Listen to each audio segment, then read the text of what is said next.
The deadliest plane crash in history killed 583 people, and neither aircraft ever left the ground. Two Boeing 747s, a fog bank moving at 6 meters a second, and one radio call that arrived at the worst possible moment as a 3.7-second electronic squeal. The captain who caused it was his airline's symbol of safety. His face was in the ad in the in-flight magazine on board the plane he crashed. When the airline heard the news, they tried to call him to lead the investigation. This is the full story of Tenerife, the bomb that put both planes there, the 13 seconds that killed 583 people, the myths everyone repeats, and what the truth actually was.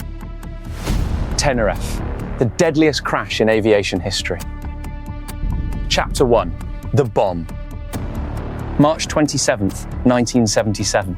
A small bomb planted by Canary Island separatists explodes in a florist shop inside Las Palmas Airport on Gran Canaria. 8 people are injured, nobody dies. Then a phone call warns of a second bomb. Las Palmas closes to search for a bomb that does not exist. Every inbound flight diverts to the only other runway in the islands, Los Rodeos, a small regional airport on Tenerife. Among them, 2 Boeing 747s that were never supposed to meet. KLM Flight 4805 from Amsterdam, Pan Am Flight 1736 from Los Angeles. The Pan Am crew asked to circle and wait. They had the fuel. Spanish control said no. Land at Los Rodeos. Chapter 2. The airport that couldn't see. Los Rodeos sits at 633 meters of elevation, high enough that clouds don't hover above the runway. They roll across it. Visibility that afternoon swung from 900 meters to under 100 in minutes. One runway, one taxiway, now a parking lot for diverted airliners, which meant both 747s had to taxi 01 the active runway itself. The airport had no ground radar. The centerline lights were broken. 2 controllers were working a day the airport was never built for. By the final minutes, the tower could not see either aircraft. The 2 aircraft could not see each other. 3 groups of professionals, all blind, connected by one congested radio frequency. Chapter 3. The captain from the advertisement.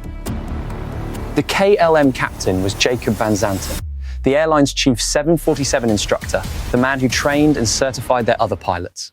His face ran in KLM's magazine ads. The copy of that magazine sitting in his passenger's seat pockets carried his photo over the words, "From the people who made punctuality possible." Punctuality was the trap. A new Dutch law made crew duty time limits rigid and criminally enforceable. Overrun the clock, and a captain could face prosecution. Van Zanten's window to fly home was closing, and hotels on Tenerife were full. 250 passengers, nowhere to sleep, and a career-threatening deadline. So he made a decision that looked efficient. Refuel now at Los Rodeos and skip the stop at Las Palmas. 55,500 litres, about 45 tons. It cost 35 extra minutes on the ground.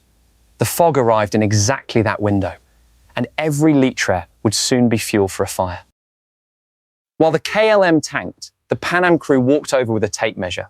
Could they taxi around the park jumbo and just leave?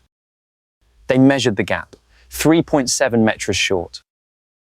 The man in the safety advertisement, about to cause the deadliest crash in history, because being late was illegal. Remember that next time your boss says the deadline is the priority. Chapter 4. Clipper Victor. The Pan Am jet deserves a moment. Registration November 736, Papa Alpha.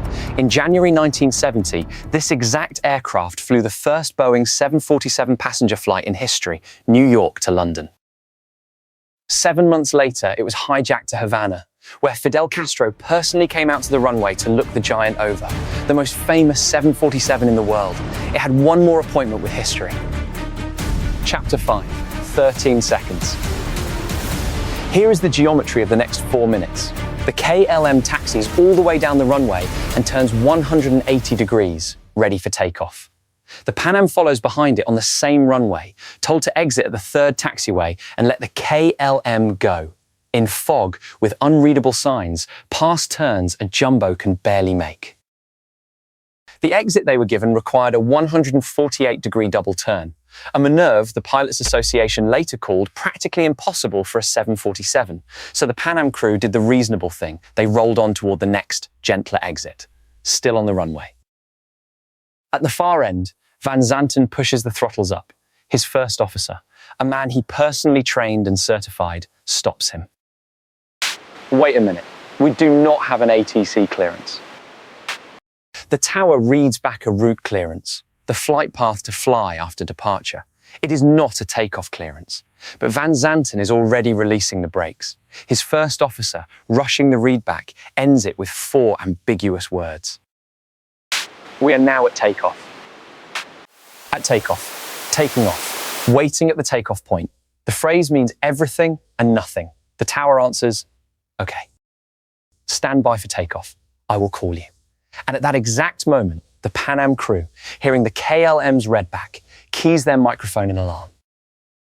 2 radios transmitting at once do not take turns. They collide.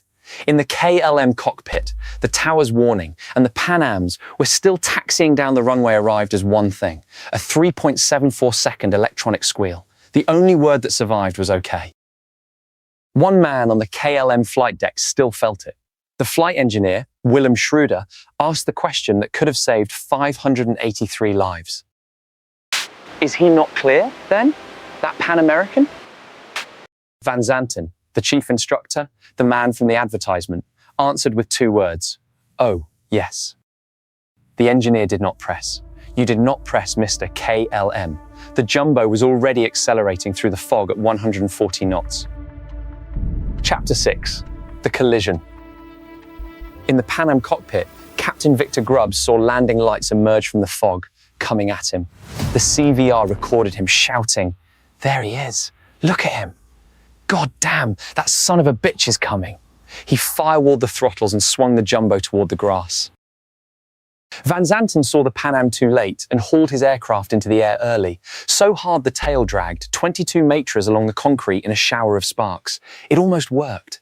The nose gear cleared the Pan Am. The main gear and 2 engines did not. The KLM tore through the Pan Am's upper deck at 260 kilometers per hour, stayed airborne for 150 meters, stalled and came down. 45 tons of fresh fuel igniting on impact. Everyone aboard the KLM died, all 248 of them. The fire burned so hot, the aircraft was not fully identifiable until the next day. And in the fog, the fire crews fought that burning wreck, believing they were fighting the whole disaster. They could not see that a second Boeing 747 was burning 300 meters away. Chapter 7, 61. On the Pan Am, 61 of 396 lived. Every one of them from the forward left section, and every one of them saved themselves. First Officer Robert Bragg looked up for the fire handles and realized the entire top of the aeroplane was gone. Survivors jumped 6 meters from the wing onto grass and concrete. Purser Dorothy Kelly, thrown clear in the impact, went back, dragging passengers away, then finding Captain Grubbs dazed on the ground, pulling him clear moments before an engine exploded. She was later decorated for it. The rescue services never reached them in time to matter. Everyone who escaped was already out before help found the second aircraft. And on the KLM side, exactly 1 name on the manifest survived. Rabina Van Landschot, a tour guide who lived on Tenerife and simply chose not to reboard. She carried the guilt for decades. Chapter 8. The myths tested. Myth 1. The controllers were distracted, listening to a football match. Tested.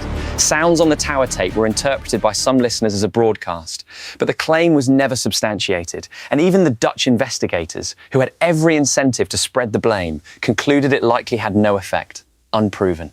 Repeat it as fact, and you're the misinformation. Verdict. Unproven. And honestly, it wouldn't change a thing.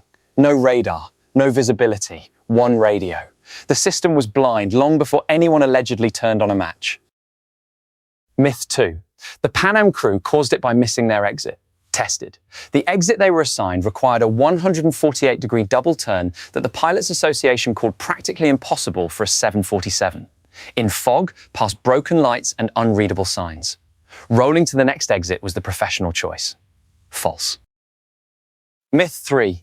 A rogue cowboy captain took off without permission. Tested. Van Zanten had a clearance, the wrong one.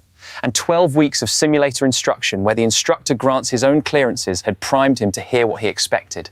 Add a criminal deadline and a closing fog window. Not a cowboy. A careful man inside a perfect trap. And that distinction is exactly why the fix worked. That's the real horror. Remove the villain, and what's left is a system that could do this to the best pilot the airline had. Fix the villain.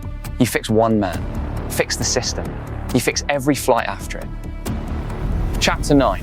What 583 lives bought. After Tenerife, the word takeoff was banned from radio except in the actual clearance itself. Ambiguity became a violation. Readbacks became mandatory. The phrase line up and wait exists because we are now at takeoff meant two things at once. And the deeper fix, crew resource management. Mears challenged his captain once and folded. Schroeder asked once and accepted, oh yes. Today, every airline crew on Earth is trained and required to challenge the captain until the doubt is resolved. The most junior voice in the cockpit now carries veto power over the most senior. 583 people died on a runway in the fog without ever leaving the ground. In the 48 years since, runway collisions of that scale have killed exactly 0. That is what they bought. Tenerife happened because a warning turned into noise for less than 4 seconds. If that margin terrifies you, the story of the airliner that vanished for 12 years with 239 people aboard will keep you up tonight. It's on your screen now. Subscribe to Black Box Breakdown. If this one got under your skin a little, good. That's the point. And it only keeps happening because people like you keep showing up. So do one thing for me. Hit subscribe. It is free, and it is the whole reason Black Box can keep taking these disasters apart.